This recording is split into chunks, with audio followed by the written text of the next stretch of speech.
Welcome to today news. ప్రతి ఒక్కరూ ఆధ్యాత్మిక చింతనను అలవర్చుకోవాలని ఎమ్మెల్సీ బొగ్గారపు దయానంద్ గుప్తా పిలుపునిచ్చారు. మహేశ్వరం నియోజకవర్గం కందుకూరు మండలం చిప్పలపల్లి గ్రామంలోని శ్రీ దత్తాత్రేయ స్వామి దేవాలయం 5వ వార్షికోత్సవం దత్తాత్రేయ జయంతి సందర్భంగా స్వామివారికి ప్రత్యేక పూజలు హోమాలను నిర్వహించారు. పూజా కార్యక్రమాలకు ముఖ్య అతిథిగా ఎమ్మెల్సీ బొగ్గారపు దయానంద్ గుప్తా హాజరయ్యారు. ఈ సందర్భంగా ఎమ్మెల్సీ దయానంద్ గుప్తా మాట్లాడుతూ దత్తాత్రేయ స్వామి దేవాలయంలో ప్రతి సంవత్సరం దత్తాత్రేయ స్వామి జయంతి ఉత్సవాలతో పాటు దేవాలయ వార్షికోత్సవ వేడుకలను అంగరంగ వైభవంగా నిర్వహించడం హర్షణీయమని అన్నారు. అంతకుముందు ఎమ్మెల్సీ బొగ్గారపు దయానంద్ గుప్తాను నిర్వాహకులు శాలువాలు పూలమాలలతో ఘనంగా సత్కరించారు. ఈ కార్యక్రమంలో దేవాలయ వ్యవస్థాపకులు వెంకటకిషన్ రావు, అర్చకులు విజయ్ కుమార్, భాస్కర్ శర్మ, ప్రవీణ్ శర్మ, సుదర్శన్ రావు, రాఘవేంద్ర శర్మ, సిబ్బంది అధిక సంఖ్యలో భక్తులు పాల్గొన్నారు. స్వామి 5వ వార్షికోత్సవం జరుపుకుంటున్నాను. నా పేరు ఆమనగల్లు వెంకటకిషన్ రావు. ఈ స్వామివారికి ఆ కృప వల్ల నాకు ఇక ఎట్లనో ఏవో భక్తుడు నాకు ఇక్కడ తెచ్చిచ్చిండు. నేనేం పెద్ద ఆశపరిగాను 77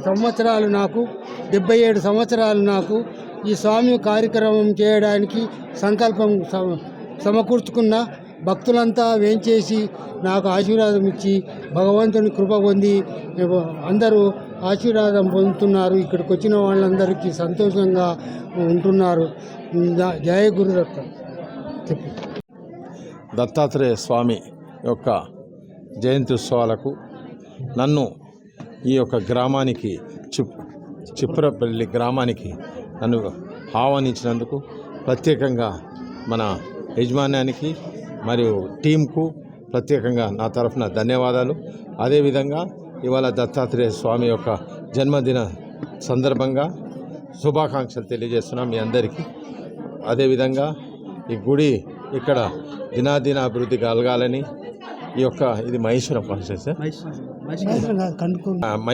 కాన్స్టిట్యున్సీ ఈ యొక్క మహేశ్వరం కాన్స్టిట్యున్సీలో మన అమ్మగారైన సబితా ఇంద్రారెడ్డి గారికి కూడా ఈ గుడి తరఫున వారికి కూడా శుభాకాంక్షలు తెలియజేస్తున్నాను. దత్తాత్రేయ శుభాకాంక్షలు దేవుని. అదేవిధంగా మున్ముందు కూడా నాకు ఈ యొక్క అవకాశం ఇచ్చినందుకు, అదేవిధంగా మున్ముందు కూడా నాకు ఈ విధంగా రావడానికి నన్ను కూడా నా దేవుడు పిలిపించినందుకు ప్రత్యేకంగా మీ అందరికీ కూడా పేరు పేరున ధన్యవాదాలు.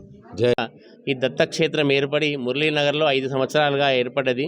5 సంవత్సరాల కింద ఇదొక అడవి ప్రాంతంలో కూడా మా మామయ్య గారు వచ్చేసి ఆమనగల వెంకటకిషన్ రావు గారు వాళ్ళంతా కూడా అమ్మవారి ఉపాసకులు, దత్త ఉపాసకులు.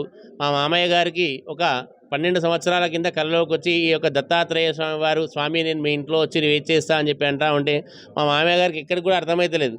మేమేమో కొలిచేది అంతా అమ్మవారి పూజలు చేస్తుంటాం, మేము స్వామివారి సేవ, లక్ష్మీనరసింహస్వామి మా ఇంటి దేవుడు, మేము వాళ్ళని కొలుచుకుంటూ ఉంటాం. ఈ దత్తాత్రేయ స్వామి రావడం ఏంటిది అని చెప్పి ఆయన సంకల్పించుకున్నాడు. ఆయన ఒక భక్తుని రూపంలో వచ్చి దత్తాత్రేయ స్వామి విగ్రహమే తీసుకొచ్చి ఇచ్చేసిండు. ఆ విగ్రహం స్వామివారి ఇంట్లో ఆయన రోజు పూజా కార్యక్రమాలు చేసిన భక్తులకు అందరికీ కూడా పంచాంగాలు చెప్పడం, ఇతరత్ర కార్యక్రమాలు ఉన్న వాళ్ళ చూడడం, జాతకాలు చెప్పడం వల్ల నడిపిస్తూ ఉండే. స్వామివారి పైన వచ్చే కూర్చున్న వరకు అసలు ఈయనెందుకు నా దగ్గరికి ఇట్లా వచ్చి కూర్చుండు అని చెప్పి ఆ యొక్క సంకల్పం చెప్పుకున్నట్టే మళ్ళీ ఒకరోజు అనుకున్నాడు, స్వామి ఈ యొక్క ఫలాన్ దగ్గర మురళీనగర్, ఈ యొక్క చిప్పలపల్లి దగ్గర మురళీనగర్ అని ఉంది, అక్కడ మీరు ఒక మన వ్యవసాయ క్షేత్రంలో నేను అక్కడ నిలబడతా అని చెప్పి స్వామివారు సాక్షాత్కారంగా చెప్పినాడు. ఆ మాటలను కూడా మామయ్య గారు కూడా ఆలకించుకున్నాడు.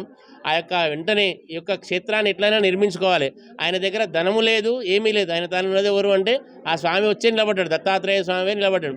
ఆ స్వామినే తీసుకొని ఆయన నిలబెడతా, అది నిలబెట్టిన తర్వాత ఆయననే అన్ని కార్యక్రమాలు చూసుకుంటాడని చెప్పి ఈ యొక్క 5 సంవత్సరాల కింద నేను కూడా మామయ్యతో పాటు ఇక్కడికి వచ్చినాము. ఇక్కడంతా అడవి ప్రాంతం, కీకాకర్యం, అన్ని పందులు అవి అడవులు ఉన్నటువంటి కార్యక్రమంలో కూడా అడవి పందులతో చాలా ఇబ్బంది పడ్డాం మేము వచ్చిన రోజులలో. ఈ యొక్క కార్యక్రమాన్ని కూడా నిర్విఘ్నంగా మేము స్వామివారు చెప్పుకున్నప్పటి నుంచి స్వామివారి యొక్క సంకల్పం విధంగానే ఒక చిన్న రేకుల షెడ్ ఏర్పాటు చేసినాం. దాంతోపాటు ఇంత దినదిన అభివృద్ధి చెందుతూ ఈరోజు స్లాబ్ లెవెల్ వరకు కూడా వచ్చి 5వ వార్షికోత్సవానికి ఇక్కడికి అధిక సంఖ్యలో కూడా భక్తులు రావడం జరిగింది. ఇక్కడ మెయిన్ ఏంటిదంటే వంశాభివృద్ధి గురించి, పిల్లల గురించి, వాళ్ళ వ్యాపారాల గురించి, ఇతరత్ర కార్యక్రమాలు కూడా సర్వత్రా జరగాలని చెప్పి స్వామివారిని సర్వాకాల సర్వావస్థలో కూడా వాళ్ళు వేడుకుంటున్నారు. కాబట్టి కొలిచిన వారికి కొంగు బంగారమై దత్తాత్రేయ స్వామి వారు వాళ్ళ ఇంట్లో నిలబడి ఉన్నారు.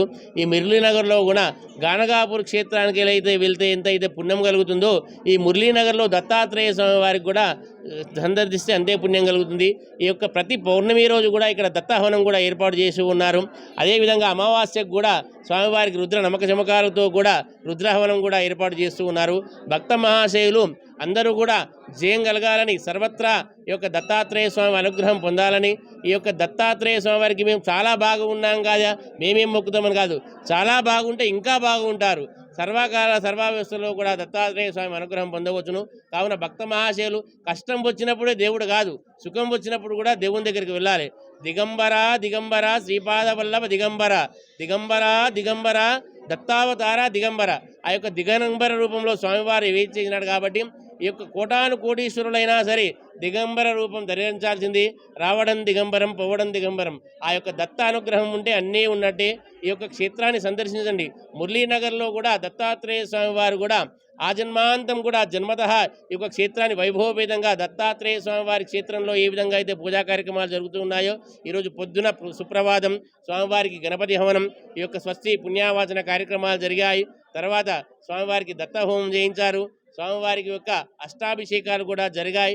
ఇప్పుడు దత్తా స్వామివారికి డోలారణ కార్యక్రమాలు కూడా ఈ యొక్క గత 5 సంవత్సరాల నుంచి కూడా అంగరంగ వైభవంగా కూడా ఏర్పాటు చేస్తూ ఉన్నారు. కావున భక్త మహాశయులు కూడా ఈ యొక్క దత్తాత్రేయ క్షేత్రాన్ని సందర్శించి ఆ దత్త భగవాన్ యొక్క పరిపూర్ణమైనటువంటి అనుగ్రహం పొందాలి, దత్తాశిష్యులు ఉండాలని.